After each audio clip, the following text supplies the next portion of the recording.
खुदा उनके ज़िंदा कलाम में से आज फिर हम देखेंगे खुदा उनके शागिर्दों के बारे में। आज 12 शागिर्दों में अगर आप देखें तो 2 का नाम था शमौन। एक तो बहुत फेमस मशहूर था, आप जानते हैं वो कौन था? फेमस वन, साइमन पीटर, और उसके बारे में हम सब बहुत कुछ जानते हैं। और दूसरा एक गैर मारूफ कह सकते हैं, जो अनफेमस या अननोन टाइप कह सकते हैं, शमौन ज़ेलोटस, साइमन द ज़ेलोटस। इसका जिक्र ओनली 4 लिस्ट जो है 12 की उनमें ही आता है और कहीं भी इसका जिक्र नहीं है। 2 लिस्टों में ये नंबर 10 पे है और 2 लिस्टों में ये नंबर 11 पे है। और न्यू टेस्टामेंट में इसकी पर्सनल हिस्ट्री कोई भी नहीं दी गई, लेकिन कि कब किस तरह किस हाल में ये खुदावंद यीशु मसीह का शागिर्द बना। लेकिन ट्रेडिशंस अगर आप पढ़ते हैं शागिर्दों के बारे में तो पता चलता है कि ये भी गलील की झील पर जब एक मछलियां पकड़ रहा था तो खुदावंद ने उसको अपने पीछे चलने की कॉल दी।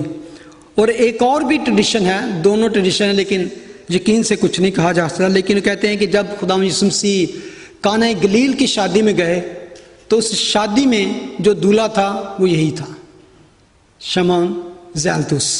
तो उसी वक्त से उसने खुदावंद को फॉलो करना शुरू किया। लेकिन जैसे कि मैंने कहा कि ये ट्रेडिशंस हैं, रवायात हैं, लेकिन इस यकीन के साथ बाइबल हमें कुछ नहीं इसके बारे में बताती।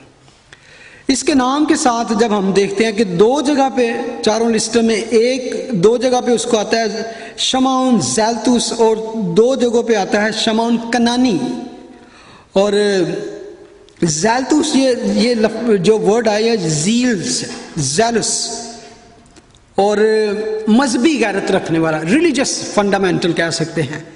ये एक ही लफ्ज़ से उसके करैक्टर के बारे में हम जान सकते हैं कि वो किस किस्म का शख्स था। फुल ऑफ ज़ील कह सकते हैं। और इस एक बात से उसको इसका ये भी पता चलता है कि वो प्रेजुडिस टाइप, मुतअस्सिब टाइप शख्स था। और कोई खूबी भी अगर हम इसके नाम में ना पाए, इसकी ज़ात में, लेकिन इससे ये पता चलता है कि ही वॉज रियली कह सकते हैं पैशनेट, जोशीला, फुल ऑफ ज़ील, सरगर्म कह सकते हैं।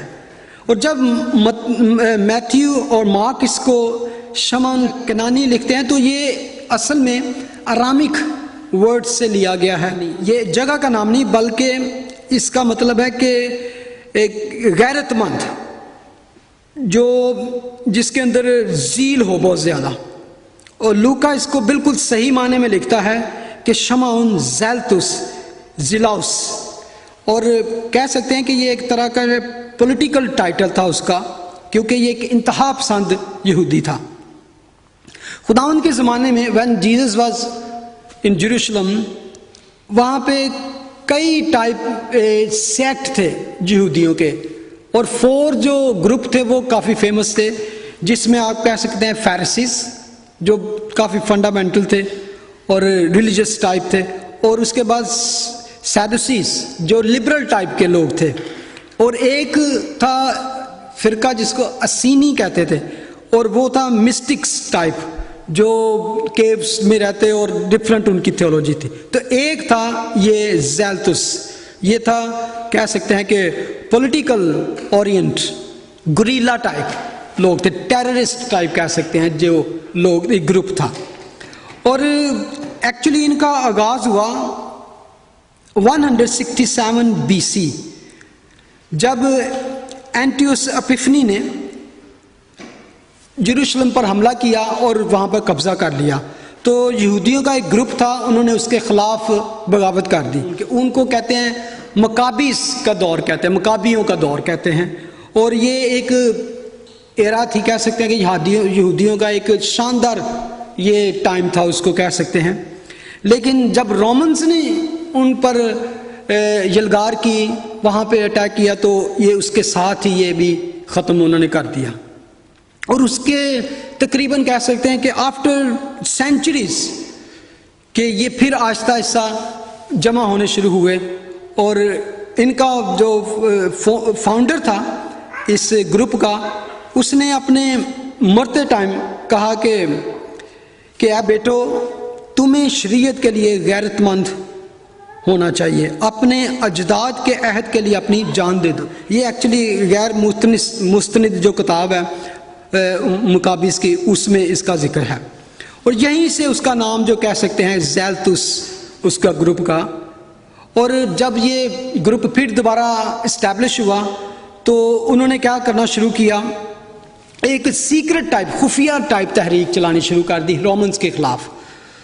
तो क्योंकि उस वक्त रोमन का कब्ज़ा था और जूश समझते थे कि हमारा लैंड है और उन्होंने ज़बरदस्ती और जुल्म से कब्ज़ा किया हुआ है, तो इस वजह से वो किसी किस्म का भी जुल्म, तशद्दुद, तखरीबकारी और से दरेग ना करते। किलिंग, मर्डरिंग, प्लंडरिंग, लूटिंग सब कुछ करते थे।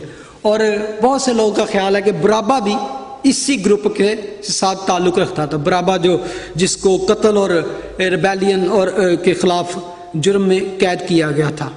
आप इसको इस तरह मैं एक्सप्लेन कर सकता हूँ कि जिस तरह आज आप देख सकते हैं मिडल ईस्ट में भी और अफ़गानिस्तान और ये अलकायदा और तालिबान टाइप जो लोग हैं जो ऐसा काम करते हैं। इवन पाकिस्तान में भी आजकल देखें कि वो गवर्नमेंट के ख़िलाफ़ और इस तरह की टेररिज्म करते हैं।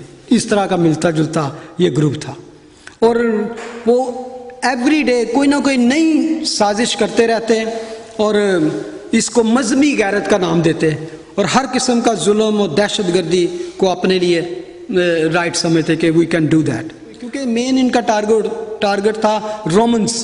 जहाँ भी कोई रोमी इनको मिलता तो वहाँ पर उनको उसको किल कर देते। तो इस वजह से रोमन्स इनसे तंग आ चुके थे। तो इस वजह से उन्होंने यरूशलेम पर अटैक किया और हैकल को तबाह कर दिया 70 AD में।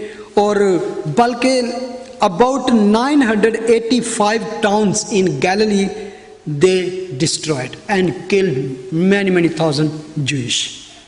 और इसके बारे में और जब जो बच गया था ये ग्रुप, ये इकट्ठे हुए तो एक जगह पर भाग गए और एक बड़ी माउंटेन थी जहाँ पर जाके उन्होंने अपना डेरा जमाया और उस माउंटेन का नाम है मसाडा। कभी सुना है ये लफ्ज़ मसाडा? और उस पर एक फ़िल्म भी बन चुकी है और खुदा ने मुझे ब्लेस किया कि मैं वहाँ जा सका। और ये तकरीबन 3500 फुट की बुलंदी पर है और ये था stronghold of remnant of Jews. 3 साल तक इस माउंटेन पर और रोमन्स इतनी बड़ी पावर थी लेकिन उनको वो जीत ना सके। 3 इयर्स तक, अगर आखिरी लम्हे तक वो उनके ख़िलाफ़ डटे रहे। और उनका लीडर था उस वक़्त एलिएज़र नाम उनका लीडर था, जो वो बहुत कह सकते हैं कि फ्लेमिंग प्रीचिंग करता था, शोला बयान तकरीर थी उसकी। तो उसने यहाँ पर होल्ड किया और वंडरफुल प्लेस है, बहुत से टूरिस्ट जाते हैं और इसके साथ ही डेड सी है, बहरे मुर्दार है, जहाँ हमें जाने का मौका मिला। और ये एक अगर आप फ़ोटो देखें तो यहाँ पे किस तरह उन्होंने उनको जीता। एक रैंप सी शक्ल नज़र आएगी, आगे जाएं ज़रा। और ये ऊपर है ये जो बनी हुई है ये थी, किसी भी तरीके से वो उनसे फाइट नहीं कर सकते क्योंकि वो ऊपर थे और कोई दूसरा रास्ता नहीं था, खुफिया रास्ता उनको पता था कि किस तरह जा सके। तो वो ऊपर से तकरीबन 1000 पीपल थे वहाँ पे, जूश उस माउंटेन पे रहते। तो वहाँ पे हर किस्म के स्टोरेज और बड़ा सिस्टम है। अगर आप जाके देखें तो एक फिनोमिना, एक अजूबा है दुनिया में ये ज़बरदस्त। तो फिर क्या किया उन्होंने, इर्द गिर्द से नीचे से रोमन्स ने जितने भी जूश उनको मिलते उनको पकड़ लेते। तो पकड़ के ये जो रैंप बनाई है ये नेचुरल नहीं है, बाकी आप देखेंगे वो नेचुरल है, लेकिन ये उन्होंने आहिस्ता आहिस्ता आहिस्ता आहिस्ता रबल के साथ इकट्ठी करके ऐसी बनाई कि उन तक जा सके। तो इसके ज़रिए से वो ऊपर पहुँचे और जहाँ से ये जाकर उन्होंने तोड़ा वहाँ पर भी हमने देखा ऊपर से। और उनका सबसे बड़ा हथियार था जो जूश कैप्चर कर लेते यहूदियों को, उनको अपनी शील्ड बनाते, उनको आगे रखते ताकि अगर वो मारें भी उन पर से तीर या पत्थर या सारा तो उनके अपने लोग ही मरते थे। तो इस तरह उन्होंने आहिस्ता आहिस्ता 3 इयर्स तक उसको सीज किए रखा, तो फिर वो कहीं जाकर उसको काम, ये ऊपर सारा उसका नक्शा है कि किस तरह ऊपर सिनागोग्स थे, रेजवा था और पानी का क्या सिस्टम उन्होंने बनाया था। It's amazing thing. और फिर क्या हुआ कि जब उनको पता चल गया कि अब हमारा कोई चारा नहीं चलने वाला, तो फिर उनका लीडर जो था एलीएज़र, उसने आखिरी एक स्पीच दी। तो क्या हुआ, ये बहुत बड़ी हिस्ट्री है। उन्होंने कहा कि हम अपने आप को रोमन्स के हाथ में लगने नहीं देंगे और ना हम चाहते हैं कि वो हमें किल करें। तो उन्होंने कहा कि बजाय कि हम इन काफरों के हाथों से कह सकते हैं कि अनडिफाइल्ड पीपल हमें पकड़ें और हमारी बेइज्जती करें, we will going to suicide. और about 960 people they killed first their children, their wives, and they killed each other. 960, और सिर्फ 2 women and 5 children they escaped in cave and they survived. जिसके बाद ये सारी स्टोरी, जब रोमन्स वहाँ पहुँचे तो उन्होंने समझा कि हमारा मुकाबला होगा बड़ा कुछ, लेकिन there was none, they were all dead bodies. ये बड़ी ज़बरदस्त हिस्ट्री है उनकी। और इससे आप अंदाज़ा लगा सकते हैं कि जो शमौन ज़ैलतुस था वो किस तरह का शख्स था। आप इससे कि ही वॉज रियली कह सकते हैं कि अपनी कौम परस्त था, मुहब्बे वतन था और फ्रीडम फाइटर कह सकते हैं, अपनी मुल्क के लिए, अपनी कौम के लिए जंग लड़ने वाला इंतहा पसंद था। और what things attract him to Christ. मैं समझता हूं कि Jesus was actually passionate, full of passion man. आप उसकी टीचिंग देखें और उसने शायद देखा कि यीशु आया और उसने आकर हैकल में जो रिलीजियस लीडर थे उनके खिलाफ उसने आवाज़ बुलंद की। और एक चीज़ और देखी कि ये जो लीडर है is not scared of anybody, not religious people और नॉट इवन द पॉलिटिक्स, किसी से डरता नहीं है। तो उसके लिए एक खास नमूना था कि दिस इज, और other thing power, he saw the power of Christ. तो उसको शायद ये चीजें थी कि उसने सोचा कि, और दूसरी बातें वो किंगडम की खुदावंद बातें करते थे। ऑलवेज आप पैराबल्स पढ़ते हैं किंगडम किंगडम, और एक बड़ी आला किंगडम की, एक ब्यूटीफुल किंगडम की बात करते हैं। और वैसे भी जो ओल्ड टेस्टामेंट की प्रोफेसीज थी कि Messiah will come and he destroy everything and he will gain again the kingdom of Israel and उस पर राज करेगा। तो वो उसके लिए यही काफ़ी था करेगा, और यही उनका एक्चुअली मेन पैशन था कि इसराइल की जो उनकी अपनी जो सल्तनत दोबारा से बहाल हो।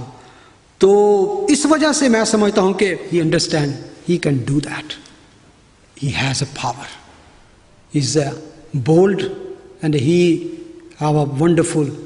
मौजज़ात देखे उसने, तूफानों को रोक देना उसका मौजज़ात, अंधों को बिनाई देना, मुर्दों को जिंदा करना, हर किस्म की बुद्रुहों पर उसका इख्तियार था।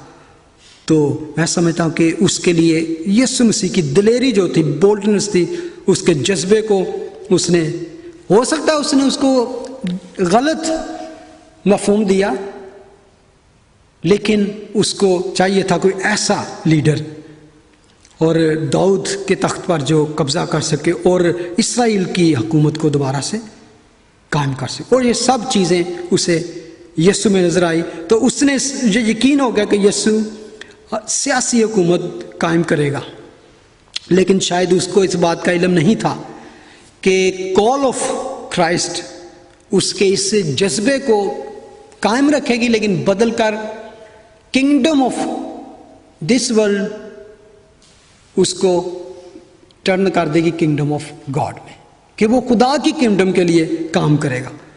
और आप देखते हैं कि बहुत सदियों में बहुत से ऐसे आतिश मिजाज फायरी लोग आए जिनका मिजाज बहुत ही गर्म था, लेकिन when they come to Christ, यीशु ने उनको चेंज किया।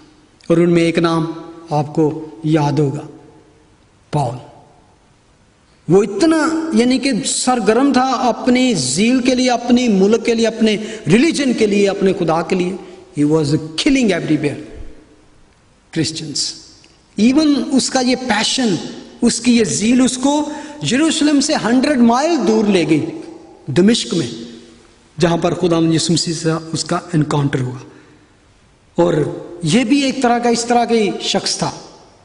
और मैं समझता हूँ कि जब खुदा यीशु मसीह ने उसको अपने ग्रुप में बुलाया होगा तो अजीब सा, मेरा हो सकता है दूसरे लोगों ने पसंद भी ना किया हो, मैथ्यू जो कि रोमन्स के अंडर था, रोमन्स के लिए काम करता था और ये रोमन के खिलाफ था। आप अंदाज़ा कर सकते हैं कि उन दोनों को मिलाना। मैं समझता हूँ कि अगर किसी और हालत में मैथ्यू की और शमौन की मुलाकात हुई होती तो शायद वो उसको वहीं कत्ल कर देता, वहीं मार डालता।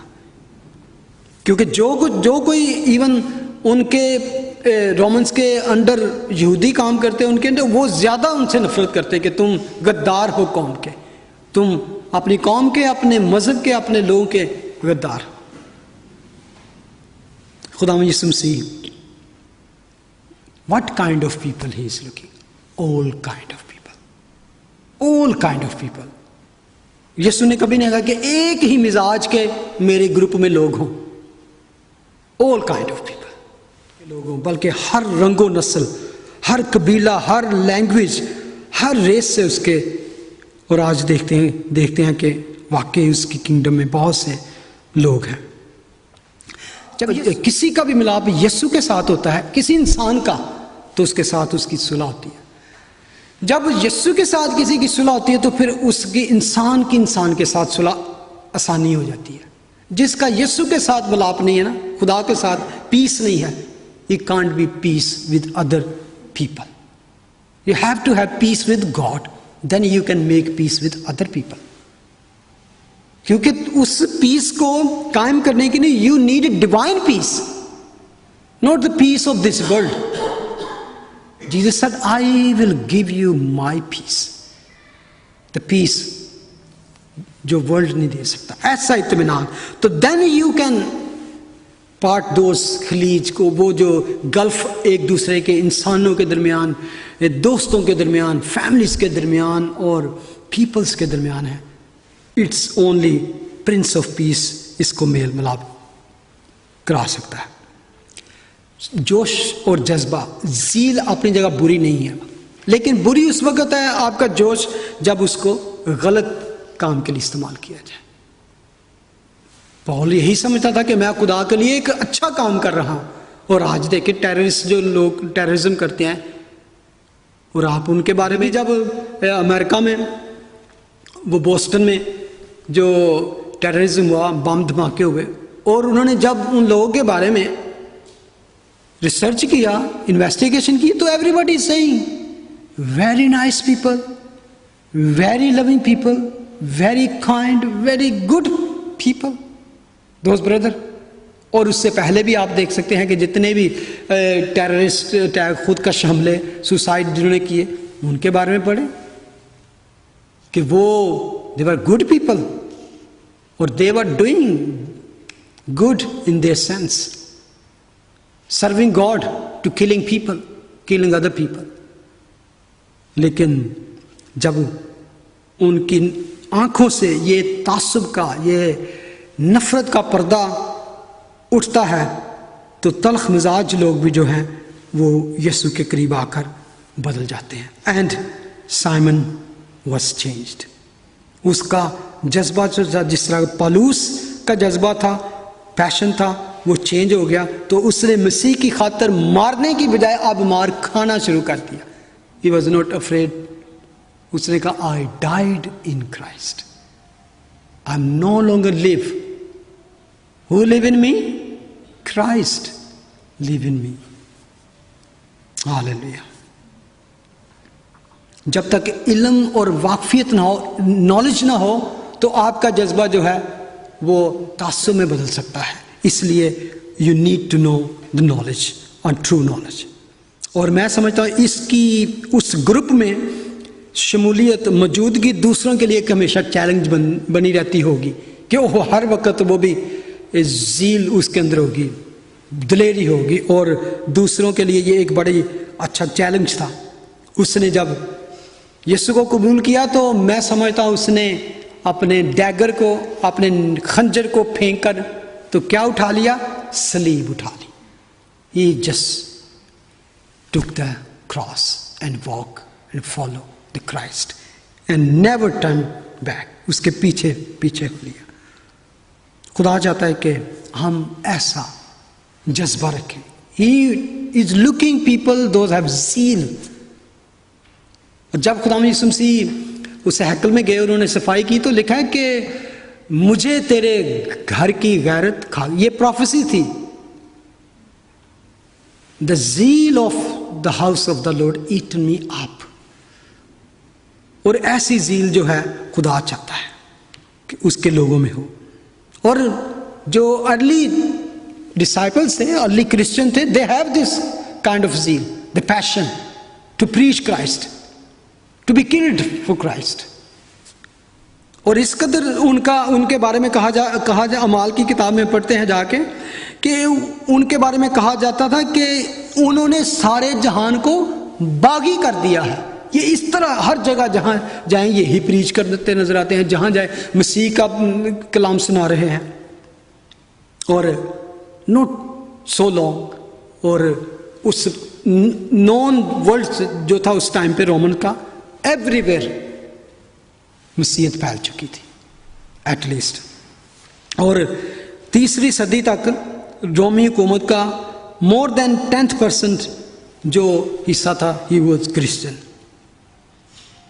मैं समझता हूँ कि कई दफ़ा हम सब में पैशन है, लेकिन sometime we spend this passion for other things. दुनिया में बहुत से लोगों के पास पैशन है लेकिन दूसरे एरियाज में, तो achieving things for this world. मैं जब स्टडी कर रहा था मुझे ये पता चला एथलीट्स के बारे में। तो एक लड़की थी, वो स्विमिंग में आगे जाना चाहती थी। She was very good swimmer, लेकिन उसने टॉप पे जाना, उसने इरादा किया, उसके अंदर पैशन था कि I am going to win that title. और उसने उसकी ट्रेनिंग शुरू की तो वो इतनी पाबंद थी अपनी रूटीन के लिए कि every night she go to bed 8:30 और टाइम पर, पूरे टाइम पे वो खाना खाती। और कुछ चीज़ें थी जो उसको मना की गई थी। Even she can't dance, tennis नहीं खेल सकती थी, बास्केटबॉल नहीं खेल सकती थी, क्योंकि ये ऐसे गेम्स थी जिसकी वजह से उसकी जो पट्टे थे सख्त हो सकते थे। तो उसके लिए ये ज़रूरी था कि वो स्विमिंग के लिए अपने आप को फिट रखे। और एक दिन में वो 2 दफ़ा एक्सरसाइज करती जो 4-4 घंटे पे होती, 4 आवर्स। और 4 आवर वो इतनी टफ ट्रेनिंग उसकी होती थी कि different kind of exercise drills उसको करनी पड़ती, अपनी जो मूवमेंट को उसको सही रखना पड़ता। इवन उसकी जो ये कलाइयाँ थी, ये आम थे, वहाँ पर एक हल्की हल्की उन्होंने लकड़ी की फट्टियाँ बांध के ऊपर पट्टी बांधी हुई थी, क्योंकि जब वो स्विमिंग करे तो उसके हाथ बिल्कुल स्ट्रेट रहें। तो इन डिफरेंट काइंड ऑफ, लेकिन वो करती रही। और कहीं जब जाके एक दरिया में, रिवर में जाते, जहाँ से रिवर का जो बहाव था वो उसके ऑपोजिट उसको जाना पड़ता था स्विमिंग करके। तो वो लड़की करती रही तो स्विमिंग। तो उसके बाद उसने क्या किया, इस कंपटीशन में जो स्विमिंग के नेशनल जूनियर में उसने 3 रिकॉर्ड कायम किए और सीनियर में उसने 2 गोल्ड मेडल हासिल किए। लेकिन इससे पहले उसने 60 अदर मेडल्स हासिल किए। मैं समझता हूँ कि दुनिया में आज भी देखें जितने फुटबॉलर हैं, दूसरे प्लेयर्स हैं, किसी भी एरिया में, दे डू एक्सरसाइज। लेकिन यही जोश कभी कभी अगर रिलीजियस जोश हो, खुदा के लिए हो, तो कभी कभी वो लोग उसको क्रेजी कहना शुरू कर देते हैं। और तुम संडे को भी जाते हो, फिर मंडे या वेंसडे को भी चर्च जाते हो, आर यू क्रेजी? आज के दिन में, दौर में लोग इसको ज़रा सा भी आपका पैशन और ऐसी चीज़ अगर आपके में नज़र आती है तो लोग आपको समझना शुरू करते हैं कि यू आर क्रेजी। खुदावंद यीशु मसीह लूक 16:8 में गैर एक ऐसे शख्स की तारीफ करते हैं जो बिलीवर नहीं था। खुदा वो कहते हैं कि ऐसे आदमी की, लेकिन उसके गलत काम की नहीं, उसके पैशन की, उसके जोश की। वो कहते हैं कि देखो ये लोग कितने होशियार हैं लेकिन तुम ठंडे हो। और आपको याद है लुदीकिया की कलीसिया को खुदावंद ने क्या कहा? Look warm church. उसने कहा सर्द हो जाए या गर्म। खुदावंद इसका मतलब है कि पसंद करते हैं जो पीपल, जो लोग जील रखते हैं, जो पैशन रखते हैं उसके लिए। वो कहते हैं कि मैं तेरे कामों को जानता हूं कि ना तू सर्द है ना गर्म, काश के तू सर्द या गर्म होता, बस चूंकि तू ना गर्म है ना सर्द बल्कि नीम गर्म है, इसलिए मैं तुझे अपने मुंह से निकाल फेंकने का हूं। 3:15 and 16। Jesus doesn't like people, सुस्त people, slow people, खास तौर पे जो अपने आप को उसके नाम से कहलाते हैं। और चूंकि तू कहता है कि मैं दौलतमंद हूं और मालदार बन गया हूं, किसी चीज का मुताज नहीं, और ये नहीं जानता कि तू कमबख्त और ख्वार और गरीब और अंधा और नंगा है। मैं समझता हूं कि खुदावंद चाहते हैं कि उसके लोग सरगर्म हो, सर्द ना हो। और यही जो सरगर्मी ये हम दूसरे कामों में दिखाते हैं, अपने टाइम की पाबंदी, अपने काम के लिए, अपने स्टडी के लिए, अपनी यूनि के लिए, अपनी कोई बिजनेस के लिए मेहनत से काम करते हैं ताकि आगे जाएं, अचीव करें, और अपने आप को फिट रखने के लिए। तो खुदा चाहता है कि रिलीजियस टाइप है, स्पिरिचुअली तौर पर भी तुमको फिट होने की ज़रूरत है। खुदावंद पसंद नहीं करता क्रिपल टाइप क्रिश्चियन। मैं इसके बारे में जब देख रहा था तो मुझे एक खुदा के खादम लेस्ली बी फिलन उसका नाम है, उसने उसके 12 डिसाइपल्स पे कमेंट्री की। तो वो लिखता है इन पे कमेंट्री करते हुए लिखता है कि चंद साल पहले सख्त सर्दी का मौसम था और दैट वाज सैटरडे, और फुटबॉल का एक बहुत इंपॉर्टेंट मैच हो रहा था जैसे कि यहाँ पे होते हैं इंग्लैंड। तो कहते हैं कड़ाके की सर्दी थी और स्टेडियम में तकरीबन 33,000 people were sitting in stadium. और कहता है कि मैं भी कानों पर मफलर लिए, फर वाली अपनी टोपी और हवा को रोकने वाली मोटी जैकेट पहने, फर वाले दस्ताने, gloves and socks, double socks पहन के, और टांगों पर कंबल लपेटे एक बंडल बना वहाँ पे बैठा था। बल्कि गरम गरम कॉफ़ी का मेरे पास मग भी था और फ्रीजिंग थी, हवा भी चल रही थी, वो फ्रीजिंग थी। और सीटों पर से बर्फ़ को कहता है कि हटा दी गई थी, लेकिन हमारे पाँव पे, जहाँ पाँव थे वहाँ पे स्टिल बर्फ़ पड़ी थी।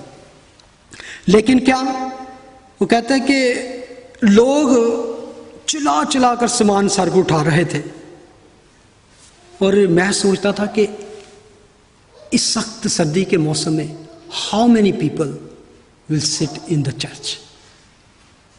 ओपन एयर में नीचे बर्फ पड़ी है और वो फुल टैट होके अपने कवर करके बैठे हैं और शोर मचा रहे हैं ऊंचे। ये जोश था उनको मैच के लिए। और कभी कभी हम देखते हैं कि हम इबादत में, वर्शिप में हमारे पास वो जोश नहीं होता। गॉड वांट पैशनेट पीपल, जील हो जिनके अंदर। आधी आधी रात तक हम मेहनत करते हैं, थैंक गॉड फॉर दैट। लेकिन अगर बाइबल के लिए ज़्यादा टाइम दे दिया जाए तो मेरा ख्याल है कभी कभी लोग हमें क्रेजी समझते हैं। रसूली ज़माने में यही कुछ था।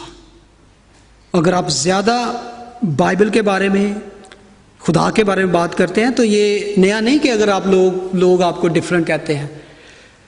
अमाल की किताब में 26-24 में पौलुस को एक जगह पे जब वो कैद था, अग्रिप्पा बादशाह के सामने पेश किया गया, तो वो उस मौके को भी उसने जाने ना दिया। वहाँ भी वो बादशाह को कह रहा है, प्रीचिंग करना शुरू हो गया। तो तो वो उसको कहता है, ए पौलुस तू तो दीवाना है, यू आर क्रेजी, बहुत इल्म ने तुझे दीवाना कर दिया है, बहुत सारी बाइबल स्टडी ने जीसस के बेचने तू दीवाना हो गया है। और ये नया बात नहीं थी, पौलुस को भी लोग कहते थे। अगर आपको कहते हैं you are blessed, don't worry about that. और मुझे याद है कि एक शख्स ने रोड पे जा रहा था, उसने अपने गले में एक साइन बोर्ड डाला हुआ था। आपने कभी देखते हैं ना, कभी कभी लोग जाते हैं तो उन्होंने लिखा हुआ था कि I am crazy for Jesus, मैं यीशु का दीवाना हूँ। लोग जो सामने थे और कई लोग उसको देखकर उठना मजाक उड़ाना शुरू हो गए, हंस रहे थे। जब वो आगे गुजरा तो उसके पीछे उन्होंने देखा तो लिखा था बैक पे साइन जो था, आप किसके क्रेजी हो, who are you to live for, I am living, I am crazy about Jesus, आप किसके दीवाने हो, इट्स अप टू यू, वही आपका सारा कुछ है। रियल रिचनेस है the passion of Christ, the passion for God, that is real richness. पौलुस ने अपनी सब डिग्रियां, अपना सारा इल्म, अपनी वो सारी शान और प्रेजुडिस, सबको उसने क्या समझना शुरू कर दिया, कूड़ा। जब क्राइस्ट मिल गया तो उसने वो कुछ पा लिया जो उन सब पर गालिब आ गया, उन सब के ऊपर भारी था। The passion of Christ, the love of Christ, और वो खजाने जो आसमान पर हमारे लिए रखे हैं। हेनरी मार्टिन के बारे में मैंने पिछले दिनों में बात की थी, जो बड़े सगीर पाक व हिंद में यानी कि इंडिया पाकिस्तान में मिशनरी था। उसने कहा कि खुदा को कहा जो कि मेरी ख्वाहिश है कि मैं खुदा के लिए शम्मा की तरह जल जल कर ख़त्म हो जाऊं। I want to be burn for Christ. और इवन 32 और 35 ईयर्स एज में ही जस्ट डाइड फॉर क्राइस्ट। किसी चर्च को किसी ने पूछा कि how we can help you, we want to help your church. तो उस का जो खादम था उसके पास ने कहा कि please send us somebody who has passion, zeal, किसी के अंदर जोश, ऐसे सरगर्म और जोशीले शख्स को भेजे हमारे पास जिसके अंदर पैशन हो। स्पर्जन कहता है रूहें जीतने के लिए आपके अंदर पैशन, सरगर्मी बहुत ज़रूरी है। पौलुस कहता है जो काम करो जी से करो, ये जान करके खुदावंद के लिए। पतरस कहता है नेकी करने में सरगर्म हो। और शमौन ज़ैलतुस हमारी सर्द महरी पर कह सकते हैं कि मलामत करता है। इसके बारे में है कि इसने एशियाई कोचक, जिसको हम एशिया माइनर कहते हैं, इराक और ईरान में मुनादी की। ईरान ही के किसी इलाके में एक हजूम ने इसको पकड़कर शहीद कर दिया। और इसका निशान अगर आप ओल्ड बुक जाके या इंटरनेट पे चेक करें तो जितने डिसाइपल हैं उनको एक सिंबल दिया गया है, हर एक को सिंबल दिया गया है। इसके हाथ में एक बड़ी सौ होती है, आरी बड़ी, और इसको आरे के साथ काटा गया था। हालेलुया, खुदावंद तेरा शुक्र, तेरी हम्द, तेरी तारीफ हो।